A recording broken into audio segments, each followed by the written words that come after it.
इस लेक्चर में हम लोग डाइपोल्स के बारे में सीखने जा रहे हैं। अब होता क्या है कि देखा गया कि नेचर में एक खास तरह का चार्ज का अरेंजमेंट बहुत जगह पाया जाता है। कैसा अरेंजमेंट कि एक पॉजिटिव चार्ज हो और एक नेगेटिव चार्ज हो और एक वो दोनों एक दूसरे से कुछ फाइनाइट सेपरेशन पे रखे हों, है ना। देखा गया कि नेचर में ऐसा डिस्ट्रीब्यूशन कई जगह मिलता है। जैसे कि जितने भी कंपाउंड्स में आयनिक बॉन्ड्स होते हैं तो उसमें तो होता ही है, एक पॉजिटिव आयन एक नेगेटिव आयन बंधे रहते हैं, बीच में उनके बीच का मॉलिक्यूलर कुछ सेपरेशन हो, है ना। यही नहीं, इवन कोवेलेंट बॉन्ड्स में भी चार्जेस का कुछ एक सेपरेशन होता है पॉजिटिव नेगेटिव का, है ना। एक ज़्यादा इलेक्ट्रोनेगेटिव होगा, एक कम होगा, तो जो ज़्यादा इलेक्ट्रोनेगेटिव वाला एटम होगा उसकी तरफ चार्जेस नेगेटिव चार्ज थोड़ा सा शिफ्टेड रहेगा, है ना। जैसे कि अब H2O मॉलिक्यूल को ही ले लिया जाए तो जो इलेक्ट्रॉन क्लाउड है वो ऑक्सीजन मॉलिक्यूल की तरफ से ऑक्सीजन एटम की तरफ थोड़ा सा शिफ्टेड रहता है। तो इससे उसमें भी एक पॉजिटिव वाला साइड और नेगेटिव वाला साइड का एक पेयर बन जाता है। तो नेचर में देखा गया कि ऐसा बहुत होता है कि जब चार्जेस एग्जिस्ट करते हैं तो एक पेयर के फॉर्म में एग्जिस्ट करते हैं ना। तो कहा गया क्यों ना इसको अलग से पढ़ाई किया जाए, उसका एक नाम रख दिया गया। ऐसे जितने भी पेयर्स होंगे, पॉजिटिव नेगेटिव चार्ज के पेयर्स और बीच में कुछ फाइनाइट सेपरेशन, इसको कहा गया कि एक डायपोल होगा। फिर डायपोल की प्रॉपर्टीज पढ़ने के लिए कि वो कितना फील्ड बनाएगा, उसके आसपास कितना पोटेंशियल डेवलप होगा, या एक्सटर्नल फील्ड में उस डायपोल को रखा जाए तो उस पर फोर्स कितना लगेगा, टॉर्क कितना लगेगा, ये सब पढ़ने के लिए डायपोल का पहले एक फिजिकल प्रॉपर्टी डिफाइन किया गया। बोला गया कि उसका एक डायपोल मोमेंट होता है और उसी के टर्म्स में सारा पढ़ाई किया गया। डायपोल मोमेंट डिफाइन किया गया कि डायपोल का डायपोल मोमेंट कितना माना जाए, है ना। एक फिजिकल क्वांटिटी डिफाइन कर लिया गया, उसी के टर्म्स में डायपोल का पूरा पढ़ाई करते हैं। तो डायपोल मोमेंट किसको बोले, बोले कि एक वेक्टर क्वांटिटी होगा उस डायपोल के करस्पॉन्डिंग जिसका मैग्नीट्यूड होगा। डायपोल में जैसे चार्जेस होंगे एक प्लस क्यू माइनस क्यू, तो magnitude of the charge into दोनों चार्जेस के बीच का गैप, इसको कहा गया कि ये उसका डायपोल मोमेंट का मैग्नीट्यूड होगा, है ना। तो जैसे कि आपके नोट्स में यहाँ सबसे पहले देखो यही चीज़ डिस्कस की गई है। कहा है कि two equal and opposite charges placed at a finite distance from each other form an electric dipole. ये उसका डायग्राम भी यहाँ पर बना हुआ है, एक माइनस क्यू एक प्लस क्यू है और कुछ डी डिस्टेंस पे रखे हैं, है ना। अब ये जो पी वेक्टर लिखा हुआ है ये इसका डायपोल मोमेंट लिखा हुआ है, और यहाँ पर देखो magnitude of dipole moment is Q into D, charge का मैग्नीट्यूड जितना है इंटू डी, है ना। फिर डायरेक्शन के लिए बोला गया कि इस डायपोल का मोमेंट का डायरेक्शन क्या होगा, है ना। तो कहा गया कि नेगेटिव चार्ज से पॉजिटिव चार्ज की तरफ जो पेयर ऑफ चार्जेस हैं उनमें से नेगेटिव वाले चार्ज से पॉजिटिव वाले चार्ज की तरफ इस डायपोल मोमेंट वेक्टर का डायरेक्शन होगा। तो देखो आगे लिखा है here P vector is electric dipole moment of the dipole. अच्छा, डायरेक्शन की बात यहाँ नहीं लिखा है, तो यहाँ आप अपना नोट्स बनाते समय लिखिएगा डायरेक्शन क्या होता है, माइनस चार्ज से प्लस चार्ज की तरफ। डायग्राम में देखो बना हुआ है पी वेक्टर का डायरेक्शन माइनस चार्ज से प्लस चार्ज की तरफ, है ना। चलिए आगे कहा है कि फाइंड डायपोल मोमेंट। अच्छा, ये तो बड़ा सिंपल सा एक फॉर्मूला हो गया, नहीं।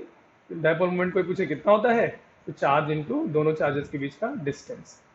Find dipole moment of the following charge systems. ये कुछ सिस्टम्स बने हैं, इनका डायपोल मोमेंट निकाले जा रहे हैं हम लोग। देखिए पहला जो है इसमें ये एक ट्राइंगल है, इक्विलेटरल ट्राइंगल बना हुआ है और उसके कॉर्नर्स पे ये चार्जेस रखे हुए हैं। तो यहाँ पर ये माइनस क्यू है और ये प्लस क्यू, इसको अगर एक पेयर ले लें तो ये एक डायपोल हो गया और इसका डायपोल मोमेंट हो जाएगा क्यू इंटू एल, बीच का सेपरेशन एल है और डायरेक्शन हो जाएगा माइनस क्यू से प्लस क्यू की तरफ। या फिर हम ये कर सकते हैं कि इन दोनों को एक पेयर ले लें, ये वाला माइनस क्यू और प्लस क्यू को एक पेयर ले लें, इसका डायपोल मोमेंट हो जाएगा Q into L minus Q से प्लस क्यू की तरफ। अच्छा, दोनों ही केसेस में एक चार्ज छूट जाएगा, है ना। अगर हम इन दोनों को पेयर ले लें, ये वाला जो थर्ड वाला चार्ज है ये रह जाएगा, तो कहेंगे कि इस सिस्टम में एक डायपोल है और एक पॉइंट चार्ज। या फिर इन दोनों को सिस्टम में ले लें, एक डायपोल हो गया और एक पॉइंट चार्ज, ये वाला रह जाएगा, है ना। तो इस सिस्टम के लिए, अच्छा इसका मतलब ये हुआ हमारे कहने का कि ये जो सिस्टम बना हुआ है पहला वाला, उसमें हम फिक्स नहीं कह सकते इसका डायपोल मोमेंट वेक्टर का डायरेक्शन किधर है, नहीं। अगर इस पेयर को ले लें तो हम कहेंगे राइट साइड में है, या इस पेयर को ले लें तो कह दें कि हॉरिजॉन्टल से राइट साइड से कितने एंगल पे, 60 डिग्री एंगल पर। है ना, दोनों कहा जा सकता है। इसलिए इस क्वेश्चन का जब आंसर दे सकते हैं, हाँ तो मैग्नीट्यूड तो बता ही सकते हैं, इसका जो भी डायपोल मोमेंट होगा वो Q इंटू एल मैग्नीट्यूड का होगा, किधर की तरफ होगा ये नहीं कहा जा सकता, है ना। इसमें एक डायपोल भी है, एक पॉइंट चार्ज का एक पेयर है। चलिए अच्छा, लेकिन सेकेंड वाला ये जो क्वेश्चन है इसमें देखिए कैसे कर रहे हैं, यहाँ -2Q रखा हुआ है, यहाँ +Q, यहाँ +Q, तो इसका मतलब ये -2Q में से अगर हम सोचें कि ये -Q और -Q दो चार्जेस मिला के -2Q बना है, तो इनमें से एक -Q और ये वाला +Q एक डायपोल मोमेंट हो गया, नहीं कितना Q इंटू एल, और किधर की तरफ, इधर मतलब x से 60 डिग्री एंगल पर इस तरफ। दूसरा यहाँ से -Q एक ले लें और एक ये +Q, ये माइनस से प्लस इधर की तरफ एक डायपोल मोमेंट हो गया। यहाँ पर दो डायपोल्स हो गए, एक इस डायरेक्शन में और एक इस डायरेक्शन में, है ना। दोनों ही का मैग्नीट्यूड Q इंटू एल है, और दोनों के बीच का ये वाला जो एंगल है ये 60 डिग्री है। तो नेट डायपोल मोमेंट इस सिस्टम का कितना हो गया, QL और QL 60 डिग्री पे रिजल्टेंट वेक्टर है ना, वेक्टर सम करेंगे तो कितना Q इंटू एल इंटू √3 है कि नहीं। तो इसका आंसर हो गया, इसका नेट डायपोल मोमेंट हो गया QL √3, और डायरेक्शन क्या होगा, ये वेक्टर और ये वेक्टर का एंगल बाइसेक्टर, मतलब पॉजिटिव एक्स इधर से कितना एंगल पर 30 डिग्रीज एंगल पर QL √3, है ना। चलिए ये हुआ। तीसरा, अब इसमें है एक स्क्वायर के कॉर्नर पे चार्जेस रखे हुए हैं। अब इसको दो तरीके से कोई सॉल्व कर सकता है। कोई कहे कि नहीं हम ये -Q और ये +Q ये लेके एक डायपोल मोमेंट बनाएंगे, किधर की तरफ, ऊपर की तरफ y डायरेक्शन में। फिर ये -Q और ये +Q लेके एक बनाएंगे +y की तरफ, और दोनों ही सेम डायरेक्शन के हैं +y डायरेक्शन में, दोनों को जोड़ के नेट लिख देंगे। कितना होगा नेट देखते हैं, QL ऊपर की तरफ, QL ऊपर की तरफ, और जोड़ देंगे दोनों तो 2QL हो जाएगा। कोई कहे नहीं सर हम ऐसे नहीं करेंगे, हम डायगोनल वाले लेंगे पेयर्स, उनको एक डायपोल मानेंगे। वो कैसे लिखेगा, कहेगा ये -Q और ये +Q एक पेयर हुआ। अच्छा ये डायगोनल का लेंथ कितना है, L√2 है ना, तो इसका डायपोल मोमेंट हो गया क्या, इतने इस पेयर का डायपोल मोमेंट क्या हुआ, Q इंटू L√2, है ना। उसी तरह से ये वाला जो पेयर है -Q और +Q का, इसका डायपोल मोमेंट कितना हुआ, Q इंटू L√2, और ये दोनों जो वेक्टर हैं, ये वाला वेक्टर और ये डायपोल मोमेंट वेक्टर, ये दोनों कितने 90 डिग्रीज एंगल पे होंगे कि नहीं, है ना। जो दोनों डायगोनल्स आपस में 90 डिग्री एंगल पे होते हैं, तो 90 डिग्री एंगल पर इन दोनों का रिजल्टेंट लिखना है, बराबर मैग्नीट्यूड के दोनों वेक्टर्स हैं, √2 टाइम्स हो जाएगा कि नहीं। तो चलो फाइनल आंसर लिखते हैं, कितना हो गया इसका हो गया Q इंटू L√2, इसका भी Q इंटू L√2, और फिर दोनों का रिजल्टेंट इंटू √2 कितना Q इंटू 2L हो गया ना, 2QL, ये भी 2QL आ जाएगा पहले जैसा। तो मतलब इससे फर्क नहीं पड़ेगा कि आप डायगोनल वाले पेयर्स ले लेके बना लेते हो दोनों को, मतलब दो पेयर बना लेते हो, दो डायपोल्स बना लेते हो, या ये जो लेंथ के लॉन्ग पेयर्स हैं इनको लेके दो डायपोल्स ले लो, फाइनली आंसर वही आने वाला है, 2QL आने वाला है ना। कोई कहे नहीं सर हम -Q और +Q का हम एक डायपोल बना लिए ये, और फिर इसी -Q का इस +Q के साथ भी बना लें और फिर दोनों को जोड़ दें, ये तो गलत बात हो जाएगी ना। जब ये वाला -Q यहाँ इसके साथ जोड़ चुके हो, इसके साथ एक पेयर इसका बना चुके हो, तो बस हो गया इसका काम। अब इसको दूसरे के साथ कैसे बना सकते हैं, इसके लिए कोई और ढूंढना पड़ेगा, इसके लिए ये वाला लेना पड़ेगा, है कि नहीं। तो मिलाना नहीं है, या तो आप ऐसे करिए ये पेयर और ये पेयर इन दोनों को जोड़ दीजिए, या फिर डायगोनल वाले पेयर्स दो बनाइए उन दोनों को जोड़िए, आंसर दोनों में सेम आएगा। चलिए नेक्स्ट वाला एग्जांपल है, ये हेक्सागन बना हुआ है ना। अब इस हेक्सागन में कितने पेयर्स बन रहे देखा जाए, कैसे बना रहे इससे मतलब नहीं रह गया, आप बस आपको पेयर्स बना लेने हैं, जोड़ देना है, वेक्टर सम कर देना है।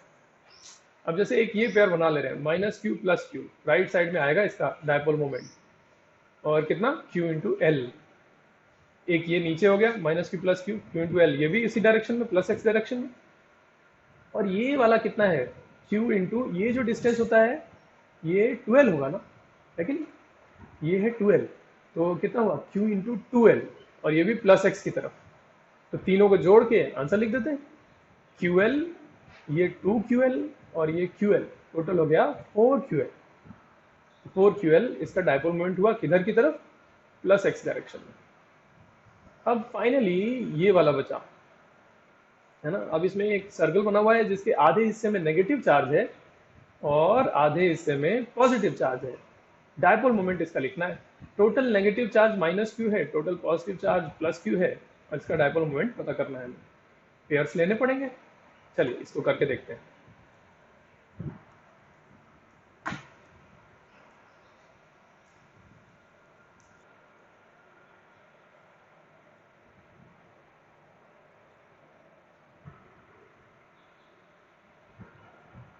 चलिए यहाँ पर इधर माइनस चार्जेस हैं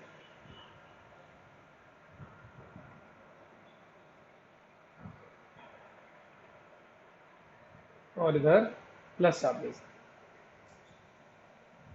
है ना। हमको पेयर्स लेने हैं। ये इसका सेंटर हो गया। ये ऐसे एक लाइन बना लेते हैं। अब इसमें भी दो तरीके से पेयर्स बना सकते हैं आप। या तो लेफ्ट और राइट के पेयर्स बनाते जाएं, इधर एलिमेंट लें इधर एलिमेंट लें और एक पेयर हुआ, इसी तरह से पेयर्स बनाते जाएं, सारे हॉरिजॉन्टल होंगे और सबका वेक्टर सम कर दिया जाए। या ऐसे कर सकते हैं कि यहाँ से एक ऐसा लाइन बना देते हैं सेंटर से पास करने वाला। सेंटर से पास करने वाला एक लाइन बना दिए यहाँ से थीटा एंगल पर, और ऐसा करके फिर डी थीटा एंगल का एक एलिमेंट ले लिए, ये डी थीटा। यहाँ एक चार्ज हो गया D Q, plus D Q है ना। इसके अपोजिट में यहाँ पर एक माइनस डी क्यू चार्ज होगा। ये एक पेयर हो गया माइनस डी क्यू से प्लस डी क्यू, और इसका डायपोल मोमेंट माइनस से प्लस की तरफ, मतलब कि यहाँ से माइनस से प्लस की तरफ, इधर की तरफ होगा। डायपोल मोमेंट कितना होगा, तो डी क्यू इंटू इनके बीच का डिस्टेंस इज 2r है ना, डी क्यू इंटू 2r होगा। अब इस तरह से एक पेयर ऐसा भी बनेगा जिसमें कि माइनस इधर और प्लस इधर, ऐसा बनेगा एक पेयर। इन दोनों का देखो वर्टिकल वाले कंपोनेंट्स कैंसिल हो जाने वाले हैं। फाइनली जो बचना है आंसर, वो हॉरिजॉन्टल डायरेक्शन का ही आंसर बचने वाला है ना। मतलब अगर ये एंगल थीटा लिए हैं यहाँ से, ये थीटा एंगल है यहाँ से, तो ये जो डायपोल मोमेंट हम बनाएंगे माइनस क्यू प्लस क्यू वाला, चलो पहले इसको थोड़ा उठा लेते हैं यहाँ से, है ना। ये जो minus D Q plus D Q का डायपोल मोमेंट बनाए हैं, इसका sine theta component, horizontal component हमें लिख देना है और सारे साइन थीटा वाले कंपोनेंट्स को जोड़ देना है, तो आंसर आ जाएगा। चलिए वही करने जा रहे हैं, देखते हैं। सबसे पहले इसका डायपोल मोमेंट लिख दें, कितना हो जाएगा ये, डी क्यू इंटू 2r। ये डायपोल मोमेंट हुआ इस एलिमेंट का। अब इसका साइन थीटा कंपोनेंट लेना है हमें, हॉरिजॉन्टल वाला कंपोनेंट, और सारे हॉरिजॉन्टल वाले कंपोनेंट्स को जोड़ते चलना है, इंटीग्रेट कर देना है, तो पूरे सिस्टम का डायपोल मोमेंट आ जाएगा। डी क्यू कैसे लिखा जाए, तो देखो यहाँ राइट साइड में प्लस क्यू चार्ज था, है ना। अच्छा, राइट साइड का पूरा एंगल कितना है, ये पूरा जो एंगल है ये है पाई। पाई एंगल में क्यू चार्ज फैला हुआ है, तो डी थीटा एंगल में कितना चार्ज होगा, ये डी थीटा एंगल का एलिमेंट था, तो डी थीटा एंगल में कितना चार्ज होगा, Q upon pi into D theta, है ना। Charge per unit angle into angle लिख दिए। ये कितना हो गया, इंटीग्रल ऑफ डी क्यू की जगह लिख दिए Q by pi D theta, 2r ये वाला वैसे का वैसा लिख दिए, इंटू साइन थीटा ये वाला। ये हो गया पी वेक्टर का। अच्छा मैग्नीट्यूड लिख दें, मैग्नीट्यूड लिख रहे हैं ना, डायरेक्शन तो हॉरिजॉन्टल है ये पता ही है, मैग्नीट्यूड पता कर रहे हैं। अच्छा अब बारी है लिमिट की, थीटा, थीटा का लिमिट पता करने जा रहे हैं। तो देखो डायग्राम में कहां से कहां तक थीटा जाएगा, 0 से लेके पाई तक अगर हम जाते हैं तो सारा प्लस क्यू माइनस क्यू का पेयर बना चुके होंगे। यहाँ पर 0 से लेके pi, this is equal to, constants बाहर ले लें, q इंटू 2r बाहर ले लिए अपॉन पाई बाहर ले लिए, इंटीग्रल के अंदर बचा साइन थीटा डी थीटा और 0 से लेके पाई। अब इसको इंटीग्रेट कर लिया जाए, तो साइन थीटा डी थीटा को इंटीग्रेट करके लिखते हैं। तो this is equal to Q into 2r/पाई, ये हो जाएगा minus cos theta square bracket limit, ये जीरो है, जीरो से लेके pi, this is equal to Q into 2r/पाई, और cos pi is -1, minus cos pi लिख रहे हैं, माइनस ऑफ -1 माइनस कॉस 0 लिख रहे हैं 1, ये हो जाएगा +1 तो दोनों मिला के 2, और बाहर भी एक 2 है, इसलिए ये हो जाएगा कितना, q इंटू 4r/पाई, ये आंसर हो जाएगा, है कि नहीं। तो इसका डायपोल मोमेंट इतना आया। अच्छा, इसको देखो ऐसे भी सोच सकते हैं, ये जो आंसर आया ना, इसको बार बार सॉल्व ना करना पड़े, इसके लिए हम एक चीज, इसको एक फॉर्मूला बनाने जा रहे हैं। देखो कैसे, ये जो हमारा रिंग था, पिछले साल एक सेंटर ऑफ मास का कॉन्सेप्ट हुआ करता था, है ना। तो एक सेमी रिंग का सेंटर ऑफ मास यहाँ से इधर होगा, कितना आगे, राइट साइड का जो सेमी रिंग है उसका सेंटर ऑफ मास यहाँ से कुछ आगे होगा, कितना आगे होगा, 2r/पाई ऐसे आता था, इतना आगे। और इसी तरह से लेफ्ट साइड वाला जो सेमी रिंग है उसका सेंटर ऑफ मास इधर होगा, वो पीछे होगा, कितना, 2r/पाई पीछे यहाँ पर होगा। तो सोचो कि अगर ये पूरा राइट साइड का जो रिंग है उसका जो चार्ज था +q, वो वहाँ रख दिया जाए जहाँ उस रिंग का सेंटर ऑफ मास था, +q अगर यहाँ रख दें, और लेफ्ट साइड का रिंग का सारा चार्ज उसके सेंटर ऑफ मास जहाँ होता था वहाँ रख दें, -q रख दें, तो ये एक डायपोल हो गया।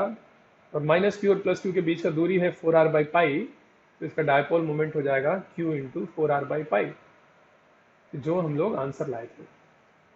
ये याद करने का ढंग है। अच्छा, एक चीज बताएं, इसको ऐसे नहीं लेना है कि जब कभी भी हमको डायपोल मोमेंट होना बताना होगा तो हमेशा ही हम सेंटर ऑफ मास पे रख देंगे और आंसर ही आ जाएगा, नहीं। यहाँ पर ये ऐसा हो जा रहा है, इसको ऐसा रूल याद रख दिया जाए। देखो, इलेक्ट्रोस्टैटिक्स के चैप्टर में ऐसा कहीं रूल नहीं है कि हमेशा जो भी चार्ज डिस्ट्रीब्यूशन होगा सेंटर पे उसका सारा चार्ज रख दिया जाए, सेंटर ऑफ मास पे रख दिया जाए, ऐसा कुछ नहीं। यहाँ हो जा रहा है तो इसको ऐसे याद कर लेते हैं, सेंटर ऑफ मास पे रख दिए और इतना आंसर आ गया ना।